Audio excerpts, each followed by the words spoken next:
नमस्कार, आप देख रहे हैं इंडिया टीवी। मैं हूं आपके साथ दीपिका यादव और वक्त हो चुका है राजधर्म का। अमेरिका ईरान जंग अभी खत्म हुआ नहीं दिख रहा, क्योंकि ना इजराइल रुक रहा है और ना ही ईरान झुक रहा है। लेकिन अमेरिकी राष्ट्रपति ट्रंप दावा ये कर रहे हैं कि ईरान के साथ जंग जल्द खत्म करने जा रहे हैं। आखिर ट्रंप ने ये दावा क्यों किया? क्या इसकी वजह से अमेरिका का वो त्रिशूल है जिसे उसने ईरान के खिलाफ समंदर में उतार दिया है? ईद के दिन ईरान ने मिडिल ईस्ट में कहां पर अटैक किया, आपको इन सभी के बारे में आपको बताएं। उससे पहले आपको इस वक्त की बड़ी अपडेट दे दूं, जहां पर ब्रिटेन के सैन्य बेस पर डिएगो गार्सिया पर मिसाइल अटैक हुआ है। 2 मिसाइलों से यहां पर अटैक किया गया। बताया जा रहा है कि यह अटैक ईरान ने किया है, क्योंकि ईरान ने ब्रिटेन को चेताया था कि अगर अमेरिका को सैन्य बेस के इस्तेमाल की अनुमति मिलती है तो वो अटैक जरूर करेगा। लेकिन इस अटैक ने कई सारे सवाल भी खड़े कर दिए हैं। क्या ईरान के पास इंटरकॉन्टिनेंटल मिसाइल है? क्योंकि तेहरान से डिएगो गार्सिया की दूरी 4800 किलोमीटर है, जबकि ईरान के पास जो खुर्रम शहर मिसाइल है उसका रेंज सिर्फ 2500 किलोमीटर है।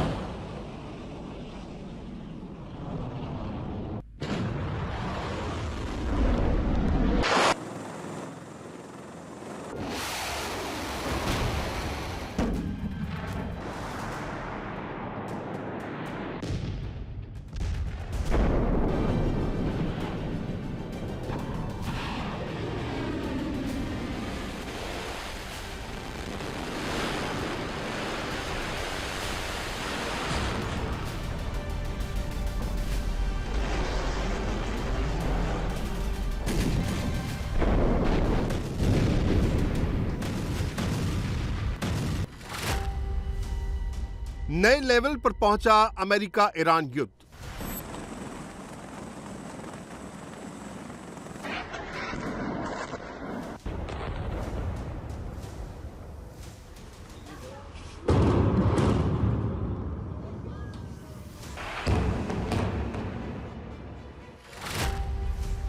क्या ईरान जंग में अब होगी ब्रिटेन की एंट्री?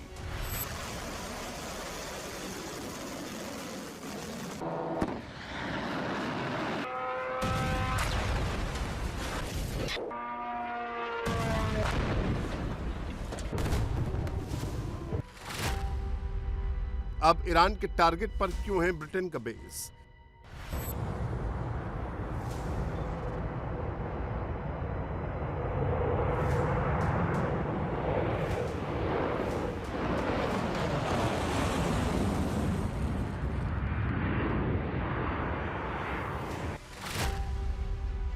ईरान के लिए क्या है ट्रंप का नया चक्रव्यूह?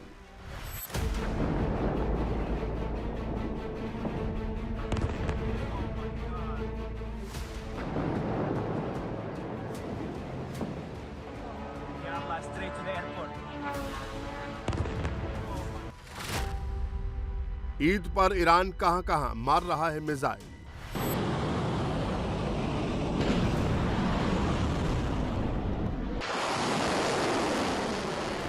ईद के मौके पर यूएई से लेकर इजराइल तक त्राहिमाम मचा है।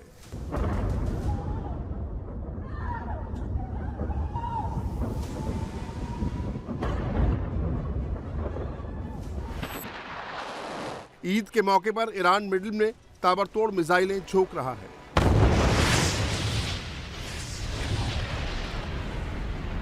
अमेरिका ईरान की जंग 22वें दिन नए लेवल पर पहुंच गई है।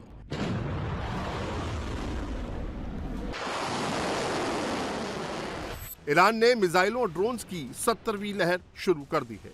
इजराइल से लेकर इराक मिसाइलों की वर्षा कर रहा है।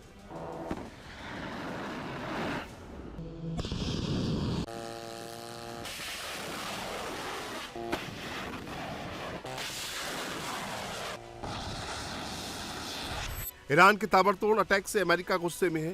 ट्रंप ने ईरान को चारों तरफ से घेरने की प्लानिंग कर दी है।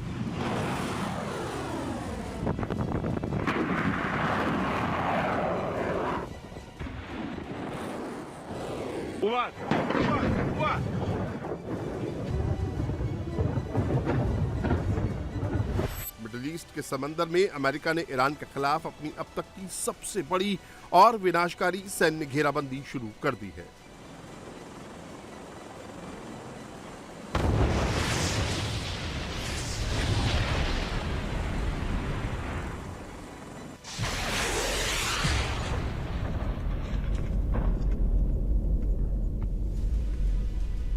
ईरान के खिलाफ अमेरिका ने 3 और जंगी जहाज को मैदान में उतार दिया है, जो समंदर में तेजी से ईरान की ओर बढ़ रहा है।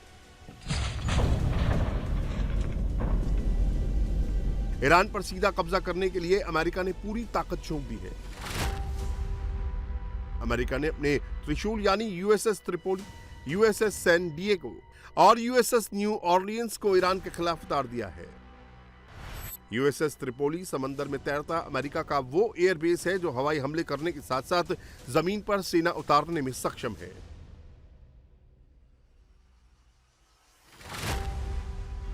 यूएसएस त्रिपोली अमेरिका का एक एम्फीबियस असॉल्ट शिप है। इसकी सबसे बड़ी ताकत इस पर तैनात F-35B लाइटनिंग फाइटर जेट्स है, जो दुश्मन के रडार को चकमा देकर हमला करने में माहिर हैं। इसके अलावा इस पर ओकिनावा स्थित 31वीं मरीन एक्सपीडिशनरी यूनिट के 2200 जाबाज कमांडो मौजूद हैं, जो जमीन पर ऑपरेशन करने में सक्षम है। मतलब अब अमेरिका ने ईरान में ऑन लैंड ऑपरेशन करने की तैयारी शुरू कर दी है। अमेरिका का जो त्रिशूल ईरान की ओर बढ़ रहा है, उसमें दूसरा नाम यूएसएस सैन डिएगो का है, जो एक एम्फीबियस ट्रांसपोर्ट डॉक जहाज है। इसकी असली पावर इसकी लैंडिंग क्षमता है।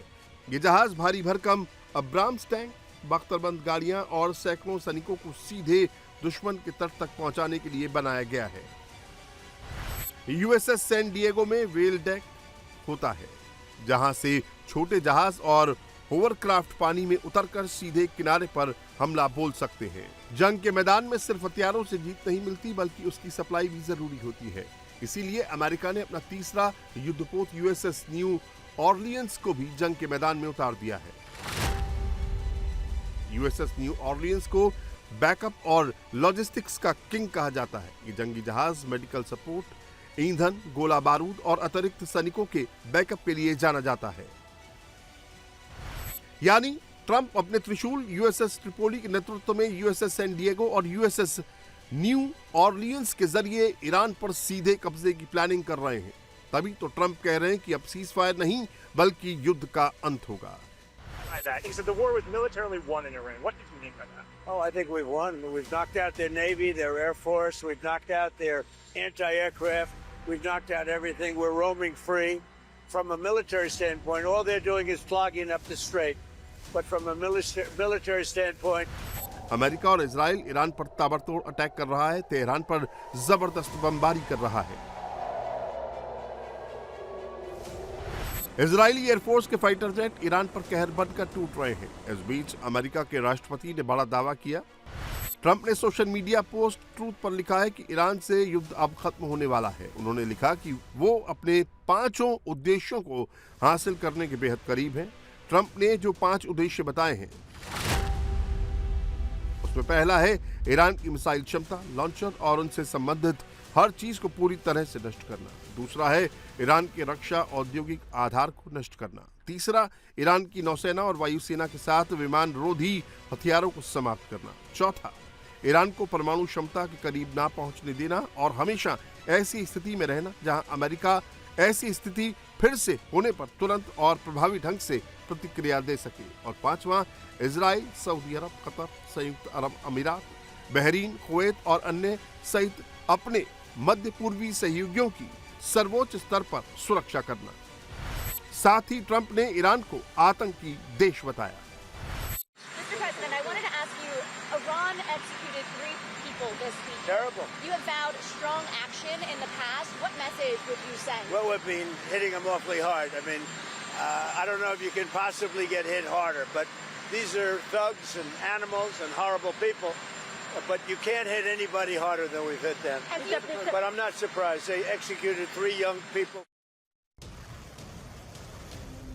ईरान के खिलाफ जंग में कल तक जो ब्रिटेन अमेरिका का साथ नहीं दे रहा था, अब उसने अमेरिका का साथ देने का ऐलान कर दिया है।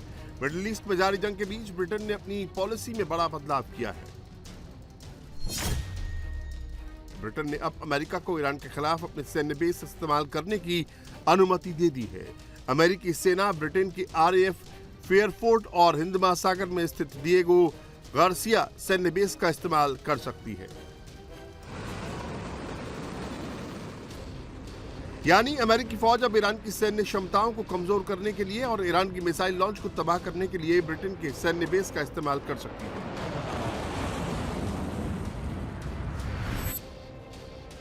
उधर ईरान ने ब्रिटेन को भी युद्ध में लपेटने की तैयारी कर ली है। ब्रिटेन ने जैसे ही अमेरिका को अपने सैन्य बेस के इस्तेमाल की मंजूरी दी, वैसे ही ईरान ने ब्रिटेन के सैन्य बेस डिएगो गार्सिया पर अटैक कर दिया। ब्रिटेन का Diego Garcia military base Hind महासागर में है, जो ईरान से 4000 किलोमीटर दूर है। बताया जा रहा है कि यहाँ 2 इंटरमीडिएट रेंज के मिसाइल से अटैक किया गया है, जिसके बाद सवाल उठने लगे हैं कि क्या ईरान के पास इंटरकॉन्टिनेंटल मिसाइल है। लेकिन ईरान ने डिएगो गार्सिया पर अटैक कर ब्रिटेन को ट्रेलर दिखा दिया है कि उसकी पहुंच है लंदन तक।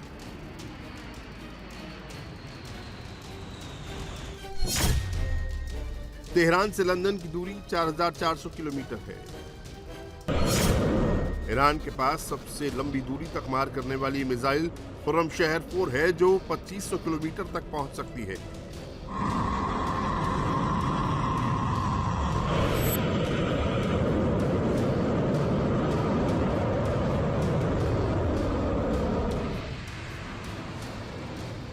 ईरान ने इजराइल से बदला लेने के लिए मिसाइलों की 70वीं वेव लॉन्च की है। इस वेव में ईरान ने अपनी सबसे घातक मिसाइलों को छोड़ा है, जो इजराइल और मिडिल ईस्ट में अमेरिकी अड्डों को तबाह कर सकती है। मिसाइलों की लॉन्चिंग के साथ IRGC के कमांडरों ने डेथ फॉर अमेरिका और डेथ फॉर इजराइल के नारे लगाए।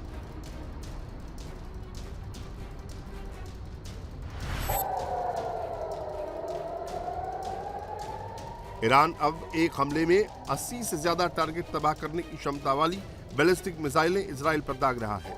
इन मिसाइलों में क्लस्टर वॉरहेड लगे हैं। इजराइल का एरो और आयरन डोम एयर डिफेंस अगर इन मिसाइलों को हवा में मार भी गिरा दे तो उनमें लगे क्लस्टर बम तबाही मचा सकते हैं।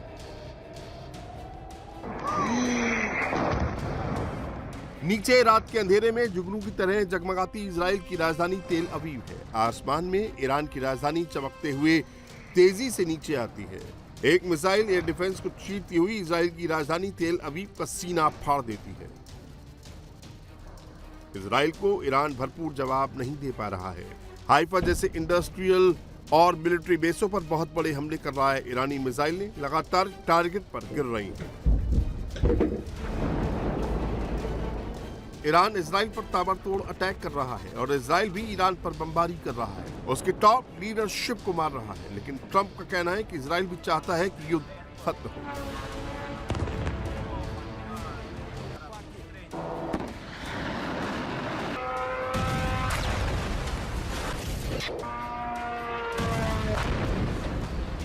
Do you think Israel will be ready to end the war when you're ready?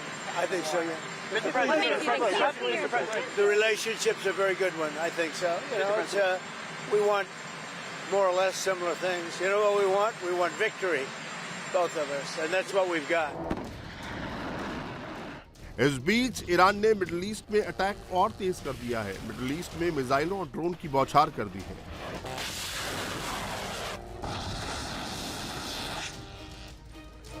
खाड़ी देशों में जंग बेहद खतरनाक मोड़ पर पहुंच गई है। ईरान के Islamic revolutionary guard corps IRGC ने UAE के रस अल खैमा शहर को तुरंत खाली करने को कहा है। IRGC ने UAE को अल्टीमेटम देते हुए कहा कि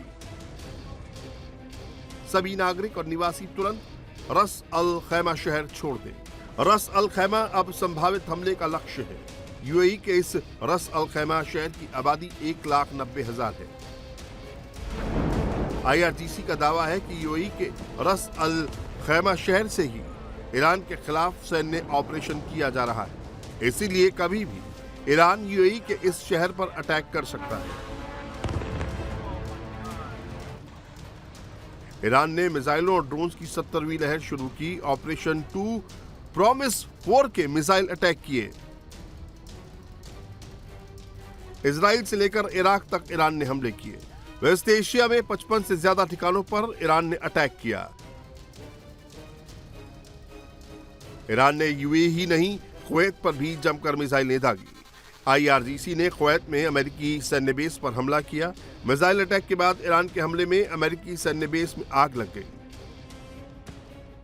ईरान ने इराक के बगदाद में भी अटैक किया, जहां अमेरिकी लॉजिस्टिक्स कैंप पर निशाना बनाया गया। यह हमला बगदाद एयरपोर्ट के पास किया गया ताकि अमेरिकी फौज की सप्लाई चेन को काटा जा सके।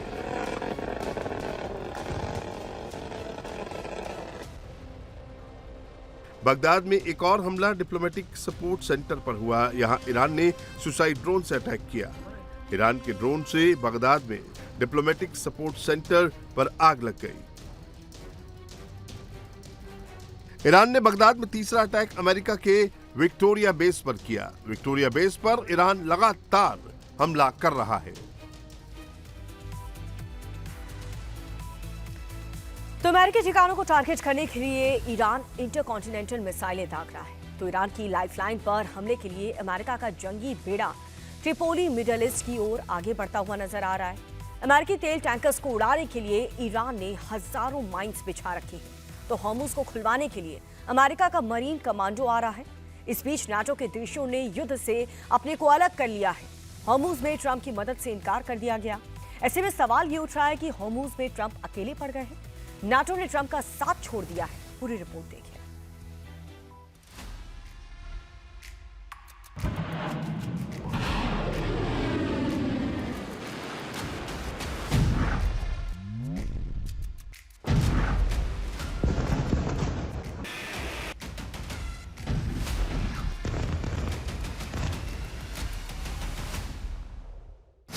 क्या स्ट्रेट ऑफ हॉर्मुज में अकेले पड़ गए डोनाल्ड ट्रंप? जंग के बीच क्या नाटो ने ट्रंप का छोड़ दिया साथ? Well, I'm disappointed in NATO that we spend trillions of dollars on NATO. Hormuz strait और खार्ग आइलैंड में अब क्या करेंगे Trump? Certainly a place that people are talking about, but I can't say yeah.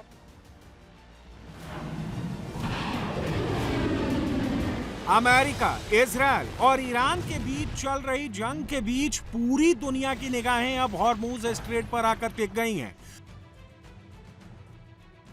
दुनिया का करीब 1/4 तेल इसी समुद्री मार्ग से गुजरता है, लेकिन यह फिलहाल जंग के मैदान में तब्दील हो गया है।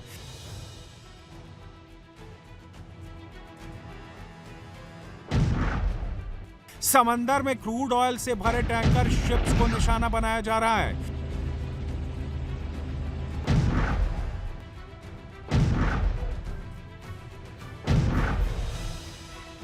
मिसाइल और ड्रोन हमले से बीच समंदर में बारूदी बवंडर उठ रहा है।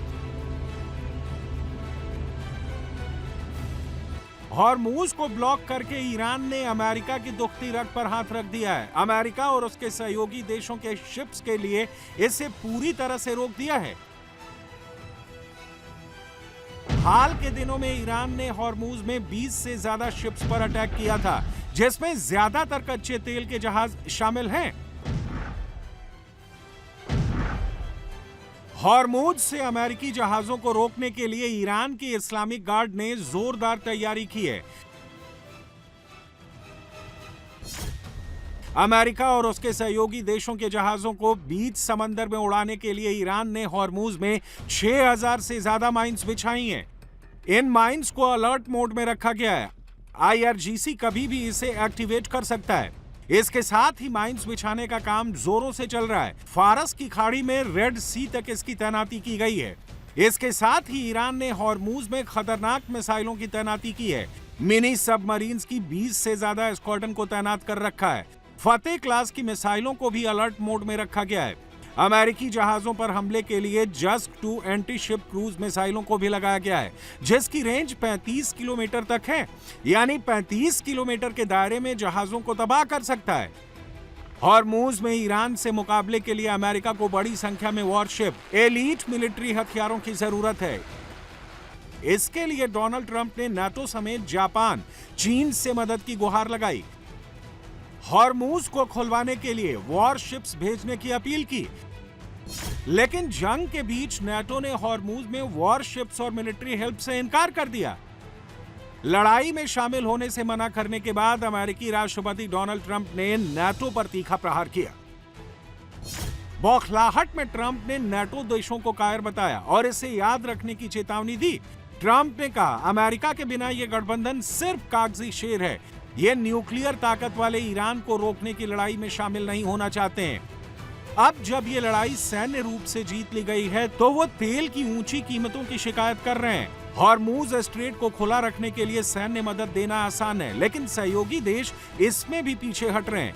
ये बहुत आसान सैन्य कदम है जिसमें बहुत कम जोखिम है, लेकिन वो मदद नहीं करना चाहते, कायर हैं और हम इसे याद रखेंगे। It's a simple military maneuver. It's relatively safe, but you need a lot of help in the sense of you need ships, you need volume. And NATO could help us, but they so far haven't had the courage to do so. And others could help us, but, we don't use it. At a certain point, it'll open itself. And a Strait itself is, we're doing a good job. But it would be nice if the countries, including China, if the countries that use it, China uses it 90% of their energy. Japan is 95% of the energy. It would be nice if those countries would get involved. Iran जंग के बीच अमेरिकी राष्ट्रपति Donald Trump एक तरह से अकेले पड़ गए हैं। नाटो समेत सहयोगी देशों ने अमेरिका का साथ छोड़ दिया है। हॉर्मूज स्ट्रेट के साथ ही खार्ग आइलैंड को लेकर भी अब ट्रंप पीछे हटते दिख रहे हैं।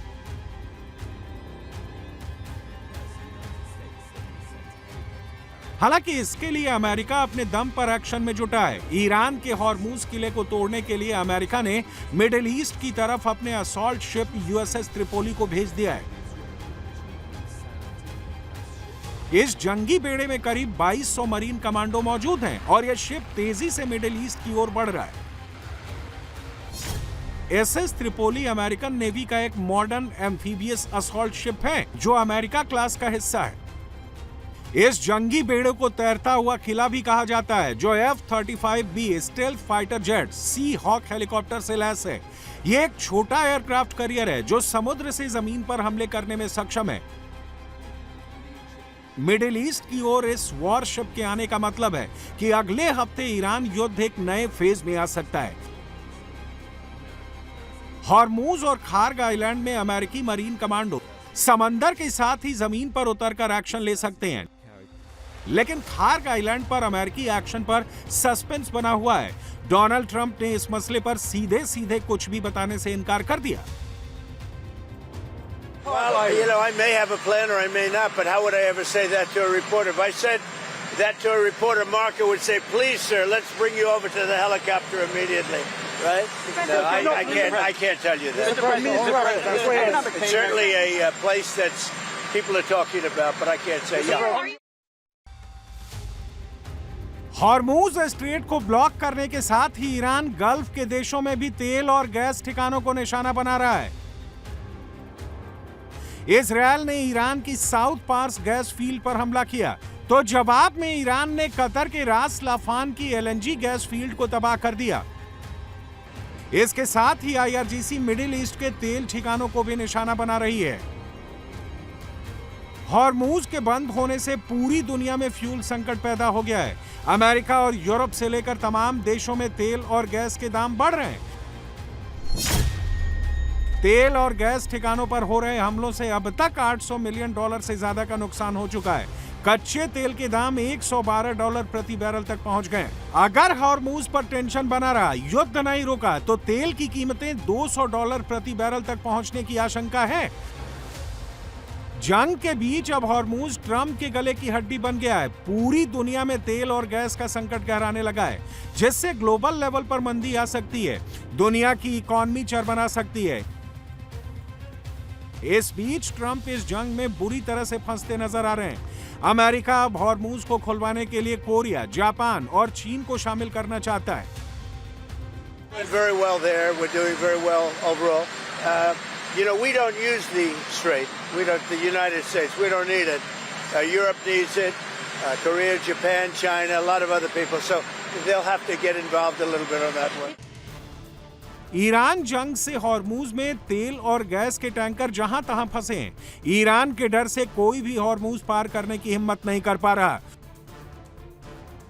जो भी हॉर्मूज पार करने की कोशिश करता है, ईरान उस पर मिसाइल, बम की बरसात कर देता है, टैंकर्स और जहाजों को बीच समंदर में ही उड़ा देता है।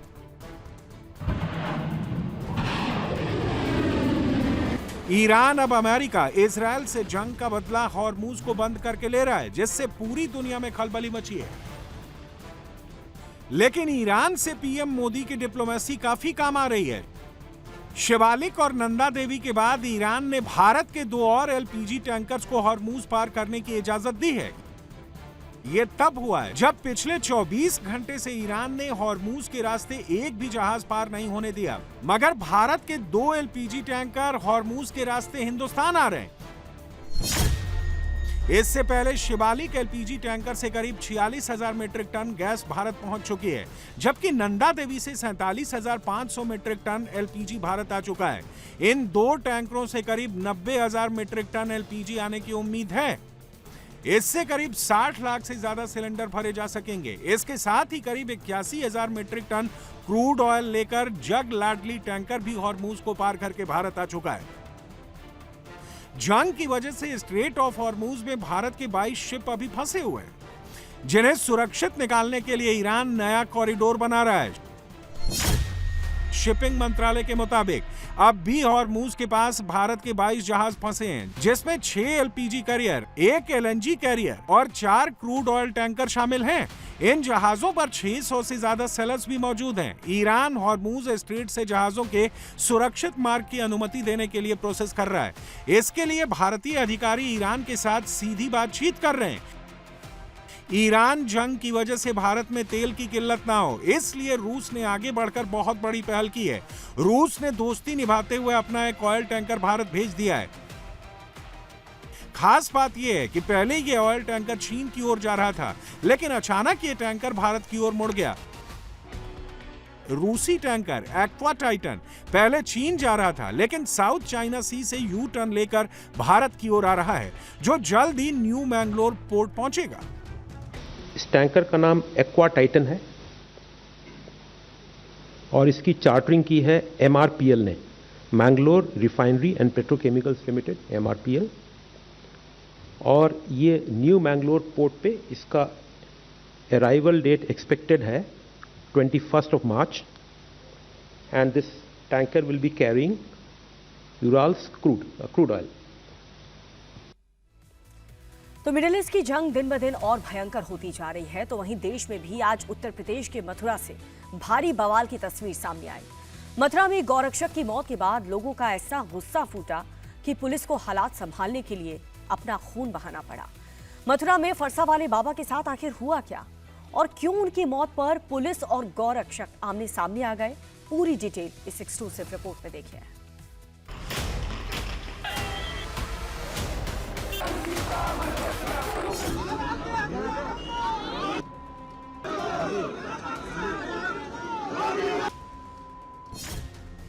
मथुरा में गोरक्षक बाबा की मौत कैसे हुई?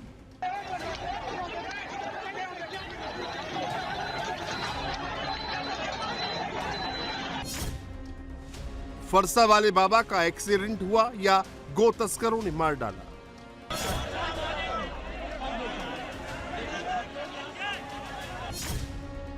इन सवालों का जवाब मथुरा की पुलिस को देना है, लेकिन बाबा के समर्थकों ने डिक्लेयर कर दिया है कि बाबा की हत्या की गई है।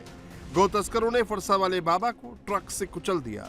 पुलिस से कार्रवाई की मांग को लेकर मथुरा के लोगों का गुस्सा फूट पड़ा है। गुस्साई भीड़ ने दिल्ली आगरा हाईवे जाम कर दिया।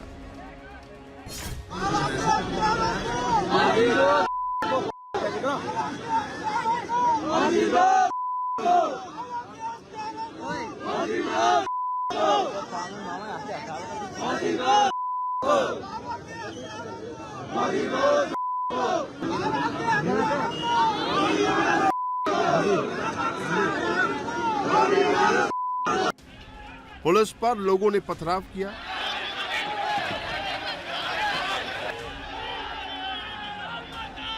पुलिस की गाड़ियां तोड़ डाली। सड़क पर लोगों की भीड़ ने जमकर बवाल किया।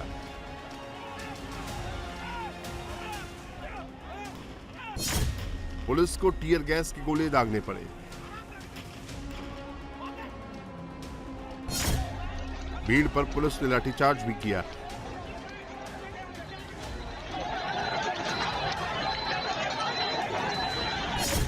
पुलिसकर्मी और कई लोग घायल भी हो गए। रोड रोड पे हम रहते हैं, अपराधियों को खत्म करने वाले हम हैं, आप नहीं है। आपने ईंटें चला के हमारे ऊपर प्रश्न चिन्ह खड़ा किया है, और जिन्होंने काम किया है वो मैं 100% कहता हूँ सनातनी नहीं है, धर्म के विरोधी हैं, जिन्होंने रक्षकों पर हमला किया है। पुलिस प्रदर्शनकारियों को समझाती रही, लेकिन लोग फरसा वाले बाबा की मौत पर इस कदर आग बबूला थे कि घंटों तक हंगामा चलता रहा और हाईवे के दोनों तरफ करीब 5 किलोमीटर लंबा जाम लग गया।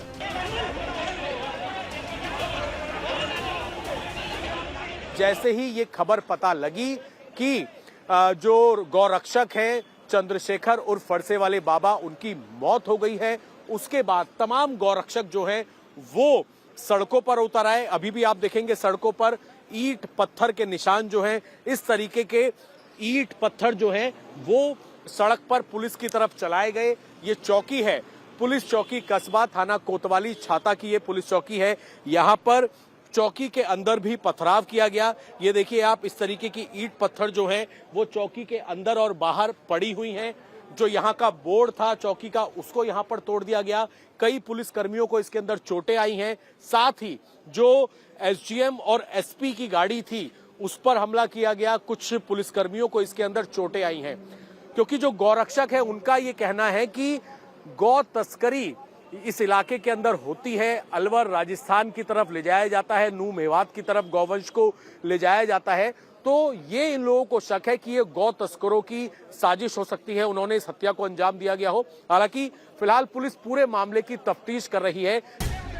मथुरा में इस बवाल के पीछे की वजह आपको बताते हैं। बाबा चंद्रशेखर आज सुबह करीब 4 बजे बाइक से एक कंटेनर का पीछा कर रहे थे। उन्हें शक था कि नागालैंड नंबर के कंटेनर से गौ तस्करी हो रही है।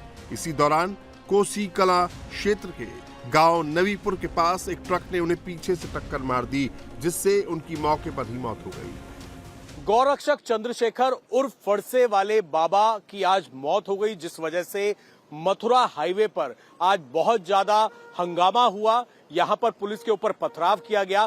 पूरा क्या मामला है वो हम आपको बताते हैं। असल में ये हाईवे है जो कि मथुरा से आगरा की तरफ ये जाने वाला हाईवे है, बरसाना की तरफ से आने वाला रास्ता है। और यहाँ पर कोसी कला जो थाना क्षेत्र है उसके पास आज तड़के 3 से 4 बजे के बीच में जो फरसे वाला बाबा है, गौरक्षक है, उनका नाम चंद्रशेखर है, इस हाईवे पर उन्होंने एक कंटेनर को रोका हुआ था। कंटेनर में उन्हें ये लगा था कि उसके अंदर गौवंश हो सकता है। वो नागालैंड की नंबर प्लेट वाला कंटेनर था, उससे वो बातचीत कर रहे थे। उसी दौरान आज सुबह कोहरा बहुत ज्यादा था तड़के, तो पीछे की तरफ से एक राजस्थान नंबर का ट्रक आया, जिस ट्रक ने बाबा की बाइक में टक्कर मारी और चंद्रशेखर उर्फ फरसे वाले बाबा गौरक्षक जो हैं उनकी मौके पर ही मौत हो गई।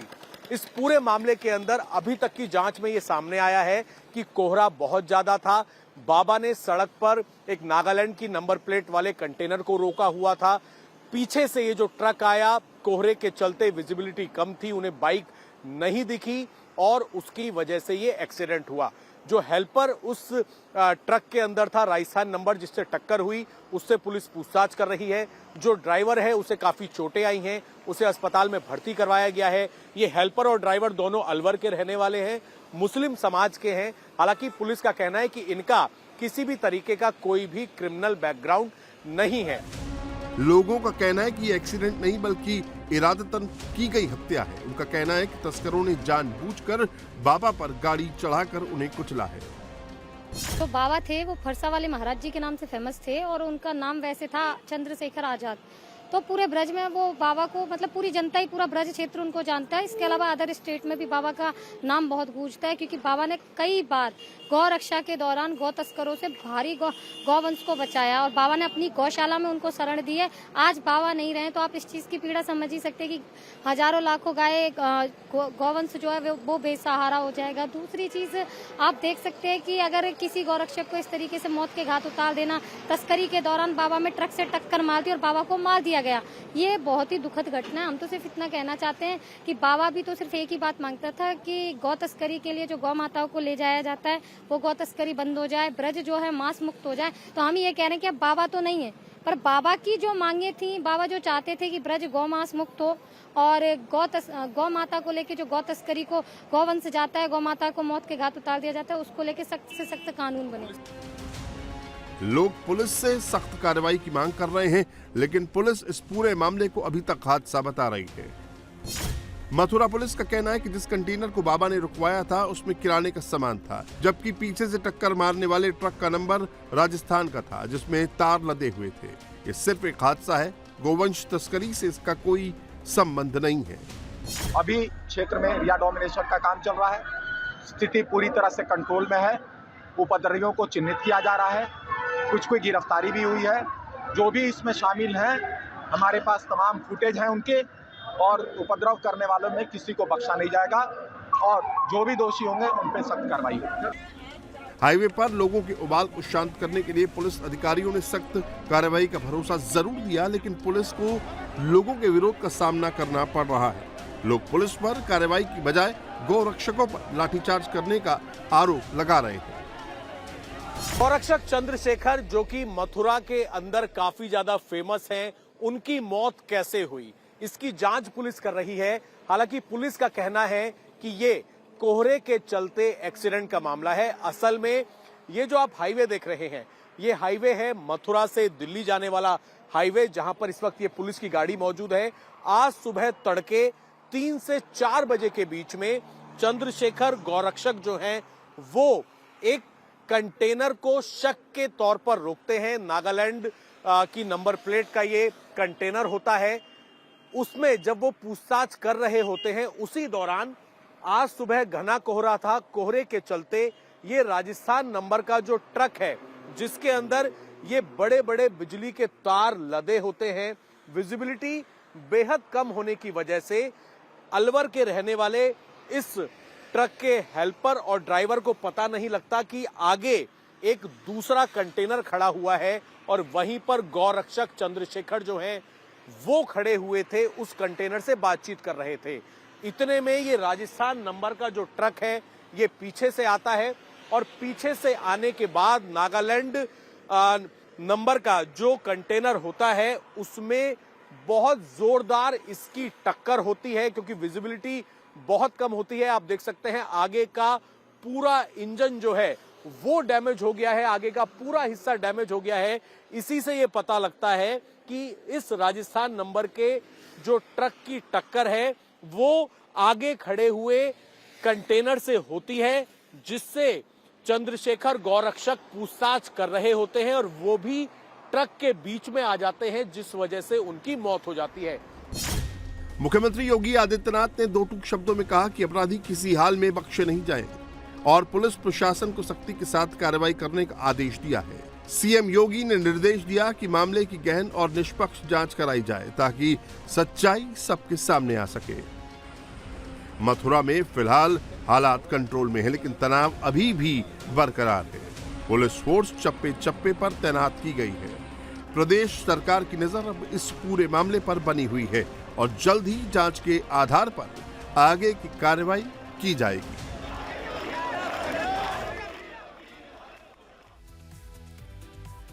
मथुरा में फरसा वाले बाबा गौ सेवा के लिए जाने जाते थे। बाबा की सुबह गाय की सेवा से शुरू होती थी और रात तक वो गौ सेवा में निस्वार्थ भाव से लगे रहते थे। बाबा जिस गौशाला में गायों की देखभाल करते थे, वहां से हमारे सहयोगी अभय पाराशर की ये रिपोर्ट देखिए। गौरक्षक बाबा चंद्रशेखर दास उर्फ फरसे वाले बाबा के घर पर इस वक्त मौजूद हैं, उनके आश्रम में मौजूद हैं। अभी अभी परिवार से बातचीत करके पुलिस की एक सहमति हुई, जिसके बाद उनका अंतिम संस्कार करवा दिया गया है। गौरक्षक के तौर पर काफी ज्यादा एक्टिव रहने वाले हैं चंद्रशेखर, जो कि मथुरा से आगरा वाले रूट पर अगर किसी भी संदिग्ध ट्रक को देखा जाता था या गौ तस्करी का शक होता था तो उस पर कार्रवाई के लिए वो खुद चल दिया करते थे। ये आप देखिए गौ रक्षा दल, ये उनका आश्रम है और अंदर की तरफ की मैं आपको तस्वीरें दिखाऊं, इस तरीके से ये दरवाजा है। पूरा आश्रम बनाया हुआ है चंद्रशेखर दास फरसा वाले के नाम से उन्हें जाना जाता था।